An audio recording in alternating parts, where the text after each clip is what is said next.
Hey everybody, it's Party Elite, and today we're going to dive into the magical lore that's being brought alongside the Tomb Kings. While this isn't like my in-depth magic guides, as I don't have access to the hidden numbers just yet, it will give you an idea of what to expect when it comes time to use the lore of Nehekhara. The lore of Nehekhara is evenly split between spells that will help you and those that will harm the enemy in some form or another. 2 augments, a ward save of massive proportions, a direct damage spell, a vortex spell, and a hex spell come together to create a fairly balanced lore for use on the battlefield. Casters of the lore include Grand Hierophant Khatep, Lich Priests, of course, and the one and only Ptra the Imperishable. Costs to take these spells to the field only vary slightly between the 3 types of users, so the comparisons between them doesn't really matter in this conversation, and we can only consider cost when it's a matter of one spell being significantly more or less expensive than the others. The lore attribute, the Restless Dead, is a natural pick to take to the field. Anytime you're casting, it triggers, giving a map-wide replenishment and resurrection for 7 seconds. Like all undead healing magic, this will first heal individuals who are hurt before bringing the dead ones back up from the ground. Outside the realm of souls triggering at various stages of the battle, this is the only way to replenish hit points. An absolute must-have on the field, I'd say. It also promotes the inclusion of low-cost spells in your arsenal, as that means triggering this regenerative capability more often. Use your spells often, and the gift of higher hit points is yours to command. The only time this doesn't make sense to take to the field, in my opinion, is if you're taking very little repeatable magic to the field because of high cost to cast, for example. And so, the 45 points can be used to rank a unit up, or might make the difference between the inclusion of another unit or not. Those are the cases where it makes sense to maybe drop the lore attribute, but 9 out of 10 times, you're probably going to want to take this to the field. The first of the spells is Djaf's Incantation of Cursed Blades. Able to target oneself or any ally, this augment spell costs just 4 winds of magic to give plus 20% weapon damage and armor-piercing damage for 25 seconds. Overcasting for 6 winds adds a plus 16 bonus versus large. Since the spell lasts for 25 seconds and the cooldown is 28 seconds, you can more or less keep this active on a given unit for basically as long as you have the winds needed. But be careful about where you provide the assistance of this spell. Many basic Tomb King units have terribly low melee attack stats, and so increasing their damage output would not do as much as if you were to help out a specific unit with a better melee attack stat. Remember, the ratio between your melee attack and your opponent's melee defense determines how often a hit will land. Weapon damage only matters after that. A 20% boost is no laughing matter when used well. As it is percentage based, it means a unit with a higher base number will get a larger benefit from the spell, so consider using it on lords and constructs that need the extra punching power to get through their current engagements quickly so that they might be able to assist where your army is weakest. Next up, Neru's Incantation of Protection is an absolutely massive buff to physical resistance, costing only 6 winds of magic to cast on oneself or an allied unit, with a duration of 18 seconds and a cooldown of 30. Overcasting for 10 winds doubles the duration to 36 seconds, so here's a spell that seems like a bit of a no-brainer. It's going to significantly reduce the amount of damage one of your units is going to take for a fairly long time, but be very careful about where you dedicate those 6 to 10 winds of magic. The provided physical resistance does nothing to counter non-regular damage, so it won't help against dryads or phoenixes or spells, etc., etc. On a similar note, make sure to use it when and where a unit is particularly threatened. For example, if your Necrosphinx is fighting a bunch of bleak swords, it doesn't need the extra help, but if it's up against a few units of Blackguard of Nagaron, maybe give it the physical resistance it needs to power through the engagement. Ptra's Incantation of Righteous Smiting is an interesting area augment spell that lasts 32 seconds, costs 7 winds to cast, has a cooldown of 43 seconds, and helps either oneself or one's allies with plus 40% to missile damage and armor-piercing missile damage. Overcast for 10 winds, and it adds plus 20 to reload skill, increasing the rate of fire of ranged units and as a result, their damage output per 10 seconds. Now again, this is an interesting spell, easy to discard when your army doesn't have any ranged units or only has a small ranged contingent.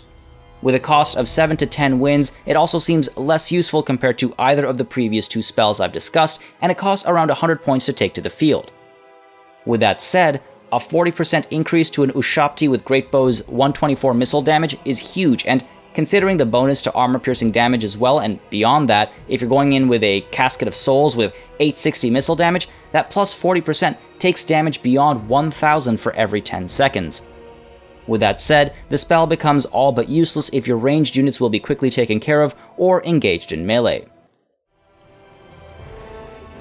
Usirian's Incantation of Vengeance is our one and only direct damage spell with a cost of 11 winds of magic to cast, a cooldown of 38 seconds, and a duration of 24 seconds. It reduces enemy speeds by 24% and causes a fair bit of damage to units with multiple entities. Overcast, it costs 15 winds to cast, but doubles the speed reduction to 48%. Think of this spell as similar to Melkoth's Mystifying Miasma or the Rune of Wrath and Ruin. Not only does it hurt the enemy, it slows them down quite significantly and makes this a valuable spell for preventing a successful charge or flanking maneuver, and also as a great way to prevent the enemy from escaping. If you've got an enemy lord caught in an engagement they'd like to get away from, hit them with the Incantation of Vengeance just to slow them down and let your units do the work. Alternatively, slow an incoming enemy maneuver and give yourself time to brace, prepare, or get out of the way. Again, it'll be interesting to see exactly what the numbers are behind this spell, as that can make a huge difference in the effectiveness of a direct damage spell. Stay tuned for a look at those as soon as I can. Sakhmet's Incantation of the Skullstorm is a vortex spell that costs 12 winds of magic to cast, lasts for 27 seconds, and has a 49-second cooldown. Overcasting for 18 winds increases the radius of the vortex. This class of spells has been given a real tune-up with the second game, making vortex spells a lot more viable, and Sakhmet's Incantation of the Skullstorm is no exception. It costs around 200 points to take to the field and is going to draw around half your winds of magic at a minimum, but well placed against a massive clump of units, it will cause a tremendous amount of damage. This can be great for use against Skaven or undead blobs, but as is always the case with vortex spells, you have to be aware of the fact that it might turn around and cut through your own troops as well. It's similar to Blade Wind in that it can change an entire engagement to either side's favor, but it's also very different in that it lasts 4 times as long, effectively shutting down an avenue of approach for the enemy as well. I wouldn't take this in a case where the enemy might be constantly kiting and dodging, such as with the Wood Elves, but any blobbing action can be quickly devastated with this. Usekhp's Incantation of Dessication is the final spell, an area hex costing 15 winds to cast. It reduces enemy melee attack and melee defense by 26 and 27 respectively for 38 seconds. It can be overcast for 21 winds of magic, reducing melee attack by an extra 18 points, and it has a cooldown of 51 seconds. Also costing around 200 points and draining at least half your winds of magic at any given time, this is a very pricey spell to take to the field, but can be absolutely crucial. Tomb King units are, for the most part, pretty weak when it comes to their melee attack and defense stats.